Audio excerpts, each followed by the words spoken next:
जय हिंद। आप सभी का स्वागत है आपके अपने YouTube चैनल संभवम क्लासेस में। देखेंगे हम लोग बिहार बोर्ड मैट्रिक परीक्षा 2026 में, ठीक है, मैथ से कौन कौन से सब्जेक्टिव प्रश्न पूछे जा सकते हैं, उसी सब सवालों को हम लोग कोचिंग कर रहे हैं, हल कर रहे हैं। और ये कौन सा सीरीज चल रहा है? यह है प्रचंड सीरीज। कौन सा सीरीज चल रहा है? ये हमारा प्रचंड सीरीज, ठीक है। मोस्ट वीवीआई क्वेश्चन सब देखेंगे इसमें, ठीक है, यानी कि जो मुख्य रूप से पूछे जा सकते हैं उसी सब सवाल को हम लोग क्या कर रहे हैं? हल कर रहे हैं। और ये क्लास कौन सा है? 10th। यानी कि 2026 में जो फरवरी सब में जो एग्जाम होंगे मैट्रिक का, ठीक है, उसी सब में कौन कौन से मैथ से सब्जेक्टिव प्रश्न पूछे जा सकते हैं, उसी सब सवाल को हम लोग कोचिंग करेंगे, हल करेंगे, ठीक है। तो देखते हैं आज का एपिसोड। और ये एपिसोड नंबर कौन सा है? एपिसोड नंबर है 17, ठीक है। 16 एपिसोड तक हम वीडियो अपलोड कर चुके थे, जो जो नहीं देखे वे जाकर के देख लीजिए, ठीक है। तो देखते हैं क्वेश्चन नंबर पहला क्या कहता है। कहता है कि उस त्रिभुज का क्षेत्रफल ज्ञात कीजिए जिसके शीर्ष -5, -1, 3, -5 तथा 5, 2 है। अब देखेंगे त्रिभुज का क्षेत्रफल, यानी कि यह निर्देशांक ज्यामिति का सवाल है, ठीक है। अब त्रिभुज का क्षेत्रफल ज्ञात करने के लिए अब सूत्र चाहिए, तो सबसे पहले एक त्रिभुज बना लेते हैं, ठीक है। अब कैसा त्रिभुज है पता नहीं थे, लेकिन एक त्रिभुज है। तो सपोज दैट मान लीजिए कि ये एक त्रिभुज है, ठीक है। ये क्या है? त्रिभुज है। इसका नामकरण कर देते हैं। ये हो गया ए, ये हो गया बी और ये हो गया सी, ठीक है। अब देखेंगे, अब इसमें ए बी सी किसी को भी निर्देशांक ए बी सी किसी को भी मान सकते हैं, उससे कोई दिक्कत नहीं है। तो ए का निर्देशांक कितना? -5, -1 और बी का निर्देशांक कितना है? ये है 3, 5 और सी का निर्देशांक है कितना? ये है 5, 2, ठीक है। अब यहां से हम लोग त्रिभुज के क्षेत्रफल को हम लोग कोची कर सकते हैं, ज्ञात कर सकते हैं। देखेंगे ये बिंदु ए है, ठीक है, जिसका निर्देशांक कितना दिया हुआ है? ये दिया हुआ है -5, -1 और ये बिंदु बी है जिसका निर्देशांक दिया हुआ है 3, -5 और ये बिंदु सी है जिसका निर्देशांक दिया हुआ है 5, 2। अब इसका हम लोग नामकरण कर सकते हैं। इसको हम लोग x1, इसे y1, इसे x2 और इसे y2, इसे x3 और इसे y3 मान सकते हैं। अब यहाँ पे लिखेंगे हम लोग कोचित त्रिभुज के क्षेत्रफल बराबर सूत्र। तो यहाँ पे लिखेंगे क्या कि त्रिभुज ए बी सी का क्षेत्रफल, ए बी सी का क्या लिखेंगे? क्षेत्रफल। तो त्रिभुज ए बी सी का क्षेत्रफल बराबर सूत्र कोची होता है? 1/2 into x1 into y2 minus का y3 प्लस का x2 इंटू ये हो जाएगा y3 माइनस का y1 प्लस का x3 इंटू y1 माइनस का y2। यही होते हैं सूत्र। किसके बराबर? त्रिभुज का क्षेत्रफल बराबर ये होता है हमारा क्या? सूत्र। यहां तक में कोई दिक्कत नहीं। अब जो जो वैल्यू दिया हुआ है उसके जगह पे हम लोग कोची कर देंगे, रख देंगे, ठीक है। तो देखेंगे 1/2 इंटू x1 का वैल्यू कितना दिया हुआ है? -5। y2 का वैल्यू कितना है? यही है y2 का वैल्यू -5 माइनस y3 का वैल्यू कितना दिया हुआ है? 2। ये प्लस है तो प्लस x2 का वैल्यू कितना दिया हुआ है? 3। y3 का वैल्यू कितना दिया हुआ है? 2 माइनस y1 का वैल्यू कितना दिया हुआ है? ये दिया हुआ है -1, ठीक है। अब देखेंगे ये प्लस है तो प्लस x3 का वैल्यू कितना दिया हुआ है? 5, ठीक है। y1 का वैल्यू कितना दिया हुआ है? -1, यही दिया हुआ है ना, y1 का वैल्यू -1। अब माइनस y2 का वैल्यू कितना दिया हुआ है? ये दिया हुआ है -5, ठीक है। अब देखेंगे यहाँ पर, अब इसके आगे कैलकुलेशन करेंगे। तो कैलकुलेशन कैसे करेंगे? तो ये 1/2 है, इसको एजेटिव उतारेंगे। ये -5 है तो -5 और -2 मिलकर के कितना? -7 हो जाएगा। ये +3 है तो +3। अब देखेंगे ये 2 है, एजेटिव उतार देंगे। ये भी माइनस, ये भी माइनस, माइनस गुना माइनस कर देंगे तो +1 और ये +5 इंटू ये -1 और ये +5 हो जाएगा। अब देखेंगे तो ये 1/2 इंटू ये माइनस गुना माइनस कर देंगे तो प्लस, तो ये 7 बचे कितना हो जाएगा? 35 प्लस 3 इंटू ठीक है। ये 2 और 1 कितना हो जाएगा 3, अब प्लस का ये 5 इंटू ये माइनस और ये प्लस, प्लस माइनस माइनस घटने का क्रिया, और 5 में गए कितना बचोगे 4। ठीक है। अब देखेंगे तो यहाँ पे लिखेंगे 1/2 इंटू ये 35 प्लस 3 गुना 3 कर देंगे 3 तिया 9, अब प्लस 4 पंचे 20 हो जाएगा हमारा। अब अगर इसको हम आगे कैलकुलेशन इस जगह कर देते हैं, ठीक है। अब ये सबको जोड़ेंगे 9 5 14 करी 4, ठीक है। हाफ लिख लेंगे यहाँ पे 9 5 14 करी 4, ठीक है। 0 9 9 5 14, और ये 3 2 5 5 और 1 कितना 6, 64 आ गया। अब 2 से अगर इसको कटाएंगे तो 32 बार में कट जाएगा, तो इसका जो क्षेत्रफल आ गया 32 वर्ग मात्रक। इस त्रिभुज का क्षेत्रफल कितना आ गया 32 वर्ग मात्रक। यही हमारा क्या हो गया आंसर, यही क्या हो गया हमारा आंसर। ठीक है। अगर यहाँ तक समझने में किसी को कोई डाउट, कोई दिक्कत, कोई परेशानी, तो कमेंट बॉक्स में जरूर बताइएगा। ठीक है। तो देखते हैं अब अगले सवाल की ओर आते हैं।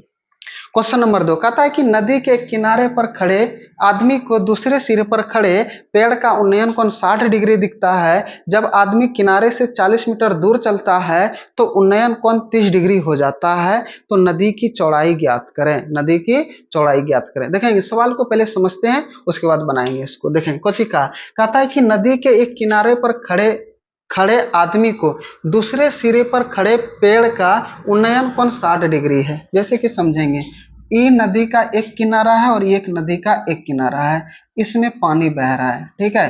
ये नदी में कोची बह रहा है, पानी बह रहा है। ठीक है। अब देखेंगे जब इसमें नदी में पानी बह रहा है, अब यहाँ पर एक कोची है, खंभा है, एक कोची यहाँ पर खंभा है। ठीक है। और इस पार में एक व्यक्ति है, इस पार में कोची है, एक व्यक्ति है। जब ये व्यक्ति इस खंभे की ऊंचाई को यानी कि शिखर को देखता है तो वहां पर 60 डिग्री कोण का निर्माण होता है। कितने डिग्री का कोण का निर्माण होता है, 60 डिग्री कोण का निर्माण होता है। और जब वही व्यक्ति, ठीक है, इस जगह से दूर इधर हट जाता है, और वह हटता है कितना 40 मीटर जब दूर हट जाता है, तो वे यहां से जब यहां से ये शिखर का ऊपर देखता है तब वे कितने डिग्री कोण बनता है, वे बनता है 30 डिग्री। कितने डिग्री कोण बनता है 30 डिग्री। तो ये नदी की चौड़ाई ज्ञात करना है, ये नदी की क्या ज्ञात करना है, चौड़ाई। अब इसको बनाते हैं और बनाएंगे तब आपको समझ में आएगा। ठीक है। देखेंगे जैसे कि सपोज डेट मानेंगे ये खंभा है नदी के इस पार में। ठीक है। ये खंभा है नदी के इस पार में, और एक व्यक्ति खड़ा है यहाँ पर, एक व्यक्ति खड़ा है कहाँ पर, यहाँ पर। अच्छा, जो खड़ा होगा तो कहाँ पर, जमीन पर ही खड़ा होगा ना। ठीक है। कहाँ पर खड़ा होगा, जमीन पर ही खड़ा होगा। ठीक है। तो मान लेते हैं ये जमीन पर खड़ा होगा। जब ये व्यक्ति इस खंभे को शिखर को देखता है तो कितने डिग्री कोण का निर्माण बन जाता है, 60 डिग्री। तो यहां से जब देखेगा तो यहाँ पर कितने डिग्री बन जाता है, 60 डिग्री। ठीक है। अब ये व्यक्ति कल के ना कटिटा आगू बढ़ी देखिए तो वहां से कितना डिग्री कोण बढ़े। तो ये व्यक्ति जो है ना इस जगह से आगे बढ़ गया, कटिटा यहां से बढ़ गया कितने मीटर तक, 40 मीटर तक। कहां तक, यहां से लेकर के एजा तक 40 मीटर बढ़ गया। और जब यहां से ये शिखर को देखता है ना इस जगह से ना, तो यहाँ पर कौन बन जाता है कितने डिग्री, 30 डिग्री। अब बोल रहा है ये जो नदी है, यही तो नदी है ना, इसी की चौड़ाई हमें ज्ञात करना है। ठीक है। क्या ज्ञात करना है, चौड़ाई। अब देखेंगे थोड़ा सा आप लोग उस पर पेन से बढ़िया से बनाइएगा, थोड़ा सा इधर से देखने में टेढ़ा मेढ़ा हो जाता है, कोई दिक्कत नहीं है। ठीक है। अब इसका नामकरण कर देते हैं। इसको मान लिए ए, इसको बी, इसको सी और इसको डी। ठीक है। अगर सपोज डेट मान लीजिए कि अगर हमको ये वाला ऊंचाई पता चल जाए तो इसके और इसके कोण के मदद से ये वाला नहीं निकल जाएगा, निकलेगा कि नहीं। तो इसका ज्ञात करने के लिए सबसे इसमें देखेंगे दो त्रिभुज का निर्माण होगा, एगो ए बी सी, एगो ए बी सी और एगो ए बी डी, दो त्रिभुज।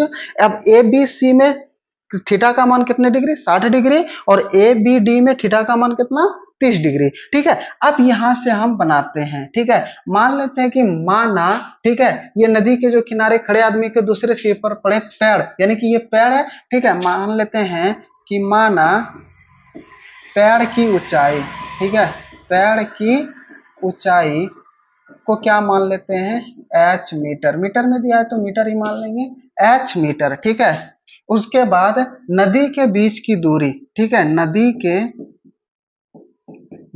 के बीच की दूरी को क्या मान लेंगे, y, या तो x मान सकते हैं, कोई दिक्कत नहीं है, x मीटर। यानी कि यहां से यहां तक का जो दूरी है वे कितना मीटर है, x मीटर, यहां से लेकर के यहां तक। ठीक है, अब देखेंगे इसको, अब यहाँ पे हम लोग कोचे करेंगे, हल करेंगे। ठीक है, देखेंगे, कलम को छोटा कर लेते हैं थोड़ा सा। ठीक है, देखेंगे, और थोड़ा सा बड़ा कर लेते हैं।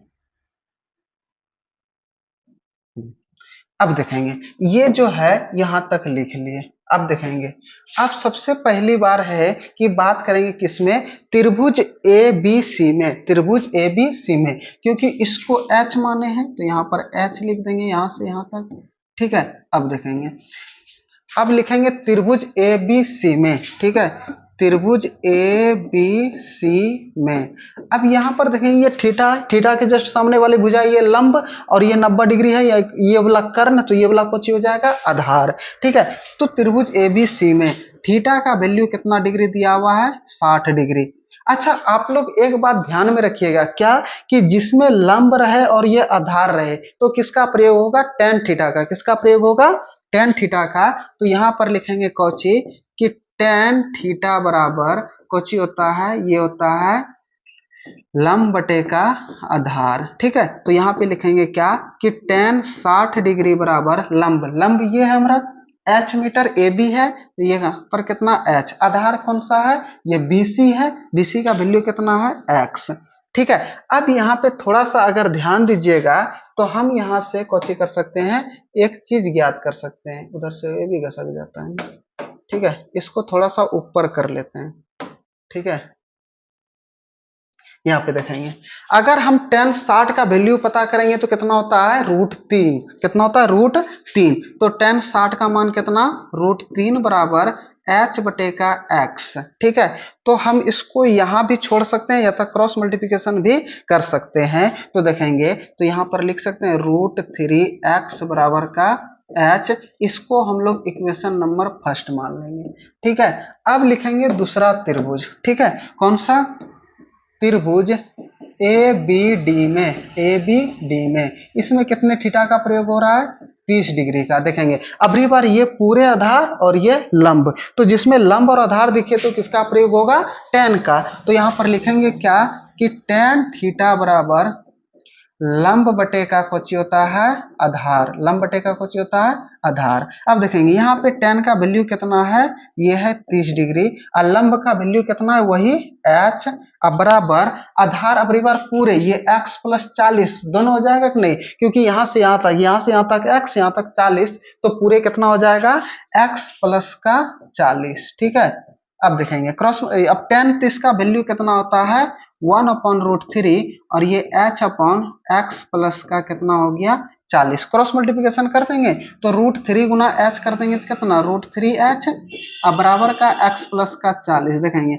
जब भी गुना करते हैं, ठीक है, नियम के अनुसार इसको गुना करके इधर लिखते हैं, इसको गुना करके इधर। ठीक है, आप इधर भी लिख सकते हैं, उससे कोई दिक्कत नहीं है, बनेगा। कैलकुलेशन करने के लिए सिर्फ आपको आना चाहिए। ठीक है, अब देखेंगे ये h के वैल्यू पे √3x का मान रख सकते हैं, क्योंकि हमको नदी का वैल्यू चाहिए तो x का वैल्यू निकाल देंगे तो हो जाएगा। तो यहाँ पर ये इक्वेशन नंबर 2 रख सकते हैं इसको।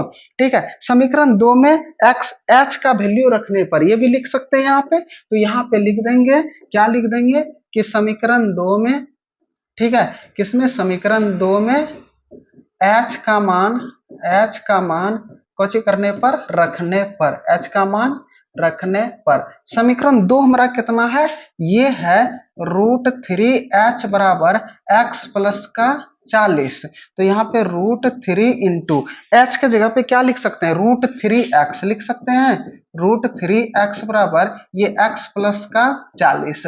अब जब भी कैलकुलेशन करेंगे अपने अपने जात में करेंगे, तो √3 गुना √3 करेंगे तो कितना हो जाएगा, 3, और गुना x कर देंगे तो 3x बराबर ये x प्लस का कितना, 40। ये x प्लस में तो इधर आकर के किस में, माइनस में, तो 3x माइनस का x बराबर का 40। तो 3x में एगो x चल गया तो केगो x बचा, 2 गो x, तो 2x बराबर कितना हो जाएगा, 40, तो हमें चाहिए x का वैल्यू, तो ये 40/2 कटा देंगे कितने बार में, 20 बार में, तो यहाँ से x का वैल्यू कितना निकल गया, 20। कितना निकल गया, 20। अब x किसको माने, नदी के बीच की दूरी को x मीटर माने एक नहीं, तो यहाँ पर लिखेंगे, क्या लिखेंगे कि नदी की लंबाई, ठीक है, नदी यानी कि नदी के बीच की दूरी, नदी के बीच की दूरी बराबर कितना, x मीटर। x का वैल्यू कितना, 20 मीटर, ये नदी के बीच की दूरी हो गया। यही हमारा क्वेश्चन हो गया आंसर। क्या हो गया, आंसर। ठीक है, अगर यहाँ तक समझने में किसी को डाउट, को दिक्कत, को परेशानी, तो कमेंट बॉक्स में जरूर बताइएगा। ठीक है, देखेंगे आपको सवाल बनाने से पहले आपको समझना बहुत जरूरी है। अगर सवाल को नहीं समझ पाइएगा, ठीक है, तो कितनों आप रट्टा मार लीजिए, कितनों एक सवाल को 20 बार बना लीजिए, ठीक है, वह बाद में आप भूल जाइएगा।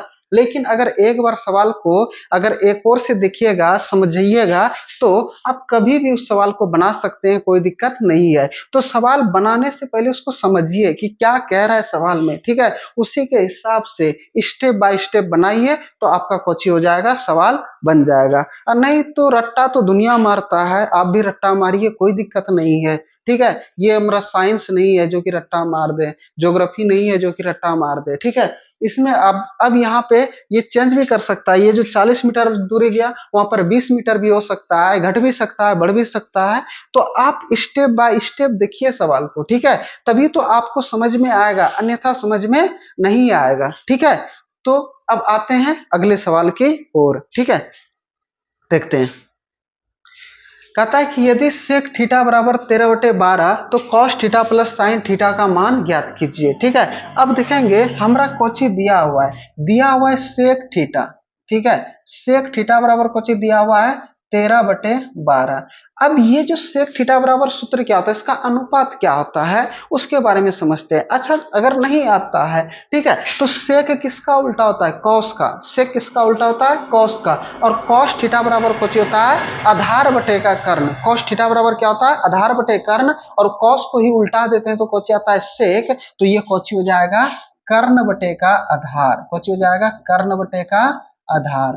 अब यहां से हमारा वैल्यू पता चल गया, यानी कि कर्ण का वैल्यू कितना है, कर्ण का वैल्यू 13 है, और आधार का वैल्यू कितना है, आधार का वैल्यू 12 है। अच्छा, अब यहाँ पे कॉस और साइन है, ठीक है, कॉस और साइन है। ठीक है, कॉस को उल्टा देंगे तो सेक, सेक हो जाएगा ये 12/13, तो इसका तो पता है, लेकिन साइन थीटा का वैल्यू हमें पता है नहीं है, तो साइन थीटा बराबर होता है लंब बटे कर्ण। अब हमें लंब की भी आवश्यकता पड़ेगा, किसकी आवश्यकता पड़ेगा, लंब। तो लंब को निकालने के लिए देखेंगे, एक हम बना देते हैं समकोण त्रिभुज। ठीक है, क्योंकि इसमें समकोण त्रिभुज का ही कुछ होता है, प्रयोग होता है। अब इसमें किसी को भी ए बी मान सकते हैं, इसको ए, इसको बी, इसको सी। ये 90 डिग्री हो गया, इसके जस्ट सामने वाली भुजा, ये कर्ण। अगर इस कोण के सापेक्ष बात करेंगे तो ये लंब, और ये कुछ हो जाएगा आधार। कर्ण का वैल्यू दिया हुआ है 13, आधार का वैल्यू दिया हुआ है 12, तो लंब निकलेगा 5। कैसे निकलेगा, अब यहाँ पे हम इसका प्रयोग करके बनाते हैं। ठीक है, तो यहाँ पे देखेंगे, अब इसमें पाइथागोरस प्रमेय का प्रयोग करेंगे। तो पाइथागोरस प्रमेय कोची कहता है, ये कहता है कि कर्ण का स्क्वायर, किसका स्क्वायर, कर्ण का स्क्वायर बराबर होगा ये लंब का स्क्वायर और जोड़ आधार का स्क्वायर। आप डायरेक्ट लंब स्क्वायर बराबर भी सूत्र लगा सकते हैं। तो लंब स्क्वायर बराबर सूत्र होता है, यानी कि लंब बराबर सूत्र होगा अंडर रूट कर्ण स्क्वायर माइनस का आधार स्क्वायर। आप डायरेक्ट भी लगा सकते हैं, उससे कोई दिक्कत नहीं है। ठीक है, तो देखेंगे कर्ण का जो वैल्यू है वे कितना दिया हुआ है 13, तो ये 13 का स्क्वायर होगा बराबर लंब नहीं के पता, तो लंब कौन सी भुजा, लंब की जगह पे लंब भी रहने देते हैं, कोई दिक्कत नहीं है। ठीक है, तो ये लंब का स्क्वायर बराबर आधार कितना है, ये 12, यहाँ बराबर कैसे आ गया, यहाँ पे कुछ होगा, ये प्लस है तो प्लस, आधार कितना दिया हुआ है 12, तो ये 12 का कुछ हो जाएगा स्क्वायर, कोई दिक्कत है। तो 13 का स्क्वायर करेंगे, 13 69 से बराबर लंब, लंब स्क्वायर है तो ये लंब का स्क्वायर हो जाएगा।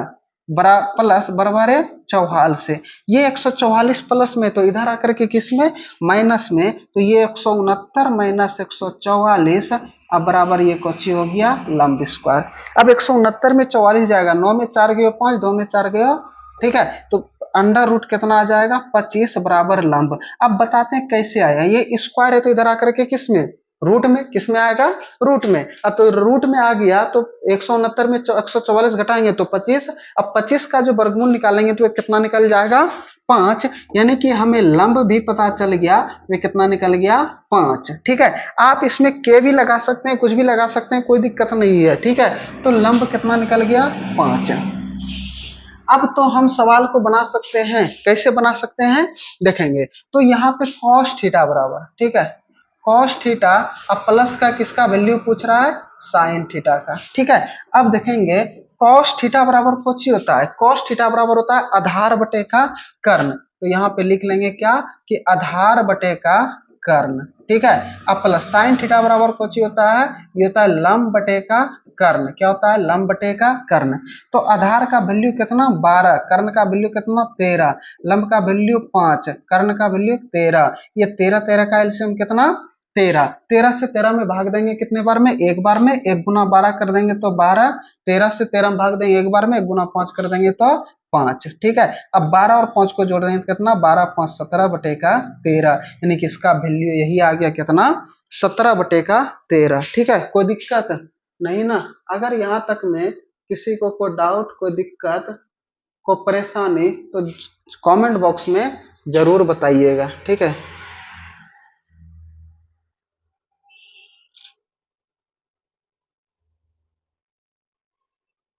अब इसे क्या हो गया,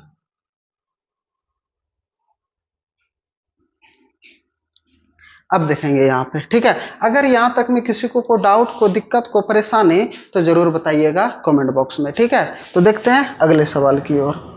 अगला सवाल में कहता है कि यदि tan a बराबर cot b हो तो सिद्ध कीजिए कि a प्लस बी बराबर 90 डिग्री। देखेंगे 100% है कि ये एग्जाम में क्वेश्चन पूछेगा ही पूछेगा। ठीक है, तो देखेंगे कौची बोला, यदि tan a बराबर cot b तो सिद्ध कीजिए कि a प्लस बी बराबर 90 डिग्री, यानी कि दो कोणों का योग 90 डिग्री पूर रहा है, तो क्या इसमें हम पूरक कोण का प्रयोग कर सकते हैं। ठीक है, तो पूरक कोण का इसमें कोचे करेंगे प्रयोग करेंगे। तो क्वेश्चन क्या कह रहा है उसको लिख लेते हैं पहले, कि दिया हुआ है कि tan a बराबर कुछ दिया हुआ है cot b। ठीक है, अब इसी को इतना सही दिया है और इसी को सिद्ध करना a प्लस बी बराबर 90 डिग्री, तो इसमें पूरा कोण का प्रयोग करेंगे। तो देखेंगे sin 90 डिग्री माइनस थीटा बराबर cos थीटा। ठीक है, और cos 90 डिग्री माइनस थीटा बराबर sin थीटा। ठीक है, उसके अनुपात लिख देते हैं। ठीक है, देखेंगे साइन 90 डिग्री माइनस थीटा बराबर कुछ होता है, ये होता है कॉस थीटा, और ये कॉस 90 डिग्री माइनस थीटा बराबर कुछ होता है, ये होता है साइन थीटा। और उसके बाद टेन 90 डिग्री माइनस का थीटा बराबर कुछ होता है, ये होता है कॉट थीटा। और उसके बाद ये कॉट 90 डिग्री और माइनस का थीटा बराबर कुछ होता है, ये होता है टेन थीटा।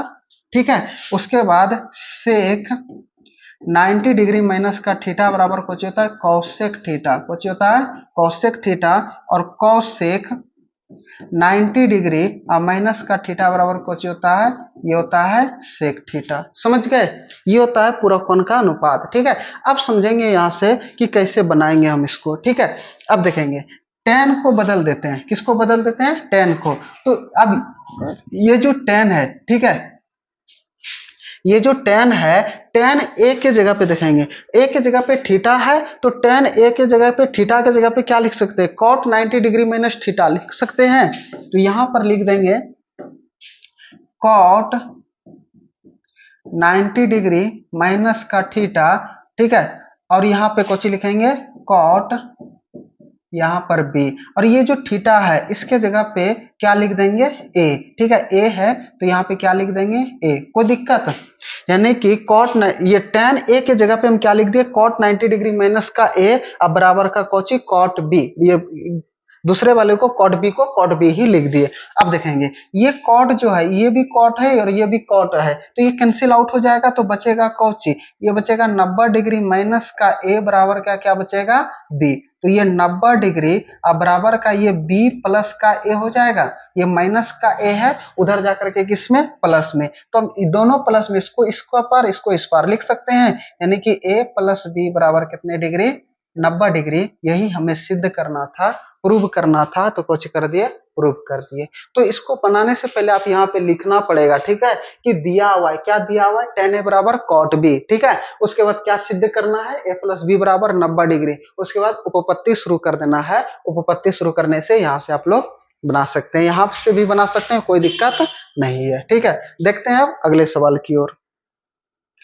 अगला सवाल कहता है, क्या कहता है, यदि द्विघात समीकरण x square plus 11x plus 30 के मूल ज्ञात कीजिए। देखेंगे ये जो मूल समीकरण द्विघात समीकरण है इसको हम तीन विधि से हल करते हैं, एक गुणनखंड विधि, पूर्णवर्ग विधि और द्विघाती सूत्र, ठीक है, जिसको हम श्रीधराचार्य सूत्र भी बोलते हैं, ये तीनों की मदद से। तो इसको हम हल कर रहे हैं गुणनखंड विधि से, ठीक है। आप लोग पूर्णवर्ग विधि से घर में हल कीजिएगा बैठ करके, और उसके बाद कौन सा, द्विघाती सूत्र, तीनों से बनाएंगे तो एक ही आंसर आएगा, ठीक है। तो देखते हैं सबसे पहले क्या है, ये है एक्स स्क्वायर प्लस का 11x प्लस का 30 बराबर का 0। तो सबसे पहले क्रिया क्या होता है कि प्रथम पद और अंतिम पद को आपस में गुना करना। तो प्रथम पद का गुणांक 1 है और ये अंतिम पद 30 है, तो 30 गुना 1 कर देंगे, तो गुना करने पर कितना आ रहा है, 30, यानी कि सबके आगे में प्लस है तो प्लस है। अब बीच वाले टर्म को जोड़ने या घटाने पर, ये बीच वाला टर्म है तो जोड़ने या घटाने पर कितना आ रहा है, प्लस का 11, कितना आ रहा है, प्लस का 11, ठीक है। अब इसी 30 को ऐसी दो संख्या निकालेंगे जो कि गुना करेंगे तो प्लस का 30 आना चाहिए, और जोड़ने और घटाने पर कितना, प्लस का 11। देखेंगे गुना करने पर प्लस आ रहा है और जोड़ने घटाने पर भी प्लस आ रहा है, इसका मतलब उसका जो दोनों साइन निकलेगा दोनों प्लस में होगा, तभी तो गुना करने पर प्लस आ रहा है और जोड़ने घटाने पर भी प्लस आ रहा है, ठीक है। अब देखेंगे 30 को हम क्या क्या लिख सकते हैं। एक तो सबसे पहले लिख सकते हैं 30 गुना 1, दूसरा लिख सकते हैं 5 गुना 2, तीसरा लिख सकते हैं 10 गुना 3, अब 5 गुना 6, इतना सा लिख सकते हैं। देखो 30 में से एक जोड़ेंगे तो क्या 11 पूरेगा, ये तो पहले खत्म हो गया, ये नानी घर पहुंच गए हो पहले ही, ठीक है। देखेंगे 15 गुना 15 में 2 जोड़ेंगे तो क्या पूरेगा, 15 2 17, नहीं पूरा, ये भी खत्म हो गया।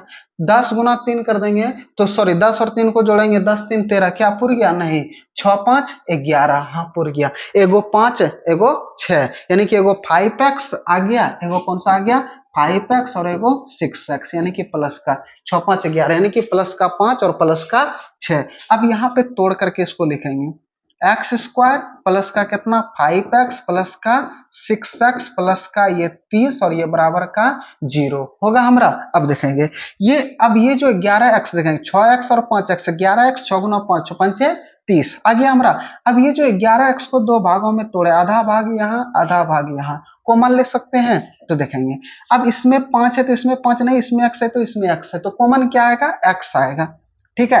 अब यहाँ पे 2 गो एक्स था, एगो एक्स बाहर कर दिए, प्लस का यहाँ पे क्या बचा 5, ये प्लस है तो प्लस कॉमन लेते हैं, माइनस आता हो तो माइनस कॉमन लेते हैं, प्लस कॉमन लिए कोई टेंशन नहीं है, जिसका जो आगे में साइन रहेगा वही उतार देंगे। देखेंगे इसमें 6 तो क्या 30 में 6 है, हाँ है, 6 5 30, तो यहाँ पे 6, इसमें x है तो इसमें x नहीं है तो कॉमन नहीं आएगा, ये x और ये प्लस का, ये 30 से 6 बाहर कर देते, यहाँ पे कितना बचा 5 और ये बराबर का 0, ठीक है। कोई दिक्कत यहाँ तक में नहीं। अब देखेंगे अगर दोनों घरवा में एक ही दिख रहा है, इसका मतलब हमारा गुणनखंड सही है, अगर घरवा में एक ही ना दिखे इसका मतलब कोची है, गुणनखंड कोची है, गलत है। अगर रूमा में भया भौजी दिख जाए तो ठीक ठाक, अगर दूसरा दिखे तो बड़का प्रॉब्लम, ठीक है। अब देखेंगे तो एक बार अंदर वाला लिख लेंगे और एक बार बाहर वाला। तो अंदर में क्या है, ये है x प्लस का 5, ठीक है, ये x प्लस का 5, और बाहर में क्या है, ये है x प्लस का 6, ये निकल गया आप गुणनखंड बराबर का 0। अब इसी को एक बार इसको 0 के बराबर, x प्लस 6 को एक बार 0 के बराबर, तो वहां से x का वैल्यू निकल जाएगा और वही हमारा मूल कहलाता है, ठीक है। तो यहाँ पे लिखेंगे कि x प्लस 5 बराबर 0 और ये x प्लस 6 बराबर का 0, तो ये x बराबर का कितना -5, इधर x बराबर -6, यही हमारा कोची हो गया आंसर। ये क्या हो गया हमारा आंसर। कोई दिक्कत यहाँ तक में? अगर किसी को कोई डाउट, कोई दिक्कत, कोई परेशानी तो कमेंट बॉक्स में जरूर बताइएगा, ठीक है। तो देखेंगे रेगुलर हम लोग 5 प्रश्न हल करते हैं प्रचंड सीरीज में, सब्जेक्टिव क्वेश्चन में, ठीक है। तो आज इतना ही। आप लोग देखते रहिए, हंसते रहिए, मुस्कुराते रहिए। फिर मिलते हैं अगले एपिसोड में। जय हिंद।